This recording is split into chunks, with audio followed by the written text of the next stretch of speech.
September 15th, 1993. 875 Canadian soldiers were ordered to enter a valley in Croatia. Their mission sounded simple: stand between two armies, enforce a ceasefire. But when the Canadians reached the Croatian lines, the ceasefire did not exist. Villages were still burning, explosions were still echoing across the hills, and the soldiers blocking their path had no intention of letting the United Nations pass.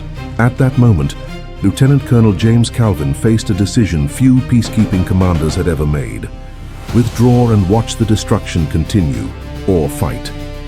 What happened next became the largest combat engagement for Canadian soldiers since the Korean War. And for nearly a decade, almost no one in Canada was allowed to talk about it. Before we continue, a brief invitation. If you value real Canadian military history, consider subscribing to the channel, and in the comments let us know where you are watching from. What city and country are you in? These stories survive because people choose to remember them together. Now back to Croatia in the autumn of 1993. The war in the former Yugoslavia had been burning for 2 years. When Croatia declared independence from Yugoslavia in 1991, it triggered a brutal conflict between Croatian forces and the ethnic Serbian minority living on Croatian soil. The Serbs had seized roughly 1/3 of Croatian territory, declaring their own self-proclaimed republic. A ceasefire in early 1992 brought the United Nations into the region.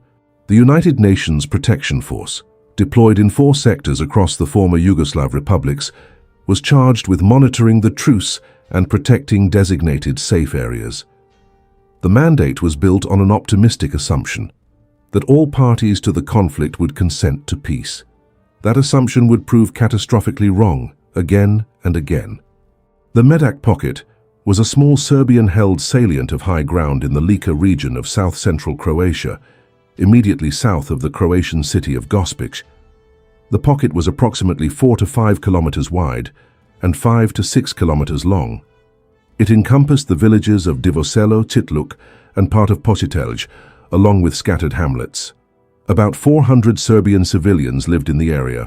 Serbian artillery positioned in the pocket regularly shelled Gospić, making the pocket both a military problem and a political pressure point for the Croatian government.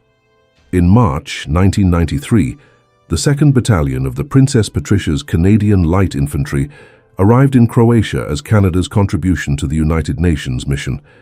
The battle group numbered 875 soldiers. Of these, only 375 came from the battalion proper. The remaining 500 were augmentees, 385 were primary reserve soldiers called up from militia units across Canada, and 165 came from other regular force units. Reserve soldiers made up approximately 70% of the rifle company's strength. Their commanding officer was Lieutenant Colonel James Calvin. He had spent his adult life in the Canadian Army, serving in Cyprus, Germany, and multiple other postings. Those who served under him described a commander who made decisions quickly, executed them completely, and did not bluff. If he said something would happen, it happened. The Canadians arrived equipped for serious work. Their vehicles included M113 armored personnel carriers, fitted with TOW anti-tank guided missiles.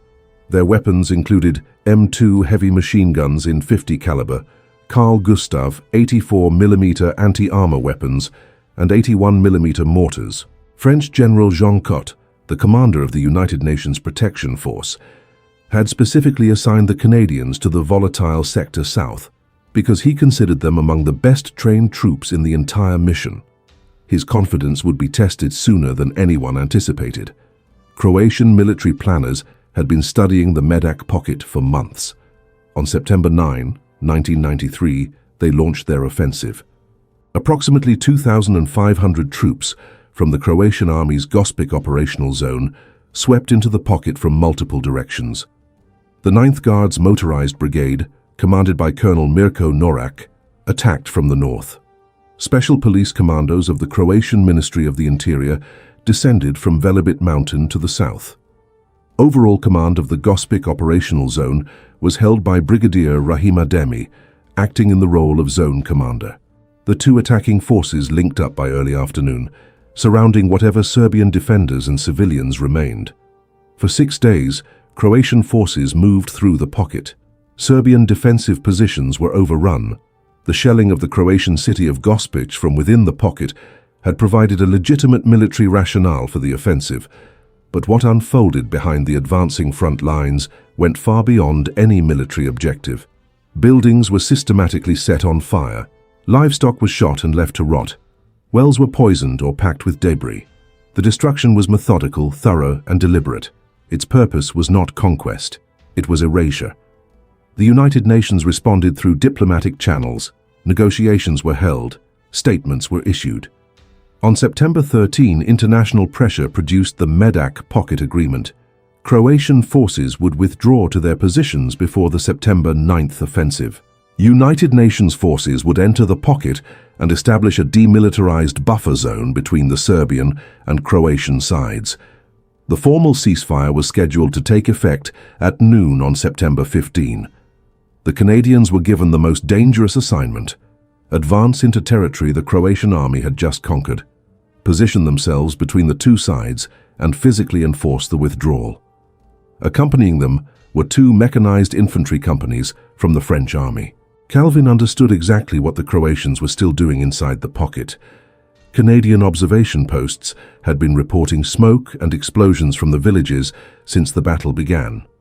On the morning of September 15, as his companies moved toward the Croatian lines, the smoke was still rising.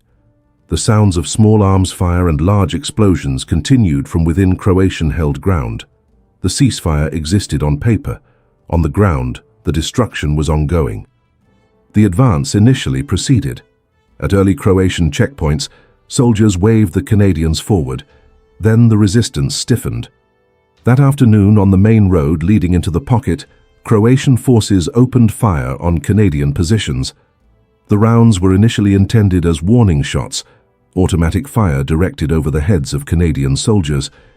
It was the standard intimidation tactic that had worked against other United Nations contingents. The Canadians returned fire. What followed was more than 15 hours of sustained combat. Croatian forces used machine guns, mortars, rifle grenades, and in some engagements, 20mm cannon fire. The Canadians responded with equal firepower. Tau missile carriers moved into overwatch positions. Carl Gustav teams identified and engaged fortified positions. Mortar crews exchanged rounds across the hillsides. Individual firefights lasted as long as 90 minutes. Canadian soldiers built fighting positions and held them through the night. 4 Canadians were wounded in the fighting. None were killed in battle. Captain Jim DeCosta, a Canadian officer, was killed during the operation, not in combat, but in a vehicle accident in the operational area. His loss was real. Croatian authorities would later report that 27 of their soldiers were killed or wounded in the action against the Canadian and French forces. At dawn on September 16, the battle had shifted. Croatian forces had taken casualties. They were no longer advancing, but they were not withdrawing either, and the destruction inside the pocket had not stopped. From forward positions, the Canadians could see and hear ongoing explosions in the villages. Calvin made a decision that separated this operation from every other United Nations confrontation in the former Yugoslavia. He called forward the international journalists who had gathered in the operational area. He walked them to the Croatian position blocking the road. He pointed out, on camera, that the Croatian army commander was not fulfilling the terms of the agreement he had signed. He named what was happening in the villages behind the Croatian lines. The journalists filmed. The images reached international news services within hours. The diplomatic and political pressure that followed was immediate. Croatian commanders found themselves unable to justify continued stalling. At 1:30 in the afternoon of September 16, the Canadians were permitted to cross onto the Croatian side. Croatian forces began their withdrawal. The Tau missile carriers moved to overwatch positions as the final standoff took place on the main road to Divoselo. Croatian tanks and armored vehicles were positioned across the road. The missile-armed Canadian carriers were positioned in response. The standoff lasted under 2 hours. The Croatians withdrew. By the evening of September 17, 1993, all Croatian forces had pulled back to their September 9th positions. The buffer zone was established. The operation that Calvin had been assigned to execute was complete. His soldiers had done what they were sent to do. What they found inside the pocket as they moved forward would remain with them for the rest of their lives. United Nations teams moved through the villages of Divoselo, Tsitluk, Pocitelj, and the surrounding hamlets. They found no intact structures. 164 homes and approximately 148 barns and outbuildings had been burned down or blown up. Wells had been systematically poisoned or filled with debris. Farm animals had been shot where they stood. Personal belongings lay scattered in the ash. Photographs, furniture, religious objects, children's clothing. They found bodies. Between 16 and 18 were recovered by United Nations teams in the immediate days following the advance. Croatian authorities subsequently turned over additional remains they claimed to have recovered in the area. International investigators working for the Criminal Tribunal for the former Yugoslavia would later confirm that at least 100 Serbs had been unlawfully killed during the operation. The indictment identified 29 executed civilians by name and 5 captured or wounded soldiers among the dead. More, investigators concluded, had been killed, but evidence had been removed or destroyed in the days before the Canadians arrived. The soldiers of the Second Battalion returned to Canada in the autumn of 1993. There were no ceremonies, no public recognition, no acknowledgement in Parliament. The Government of Canada had determined that the Battle of Medak Pocket would not be discussed. The political calculation was not complicated. Canada sought to maintain working relations with the Croatian government, which Western nations were broadly supporting as a legitimate democracy. Acknowledging that Croatian forces had committed large-scale ethnic cleansing would embarrass diplomatic partners. Acknowledging that Canadian soldiers had fought a sustained battle to stop them did not fit the national image Canada had built around the concept of peaceful, neutral peacekeeping. The silence was not accidental, it was policy. The veterans came home to a country that did not know they had been at war. When some tried to describe what had happened, they found disbelief. Many stopped trying. The consequences were predictable: nightmares, persistent anxiety, inability to sleep, difficulty reconnecting with families who had no frame of reference for what their sons and fathers and husbands had witnessed, because no one had told them. Post-traumatic stress affected dozens of veterans from the Medak Pocket operation. The military medical system of the time was poorly equipped to help them, and the government's denial that a serious battle had occurred made institutional support even slower to arrive. The documentation that the Canadians produced during their sweep of the villages became one of the most consequential outcomes of the entire operation. Calvin had anticipated finding evidence of ethnic cleansing and had formed a dedicated team before the advance: a medical officer, civilian police representatives, and soldiers assigned specifically to search, record, and assist with the recovery of bodies.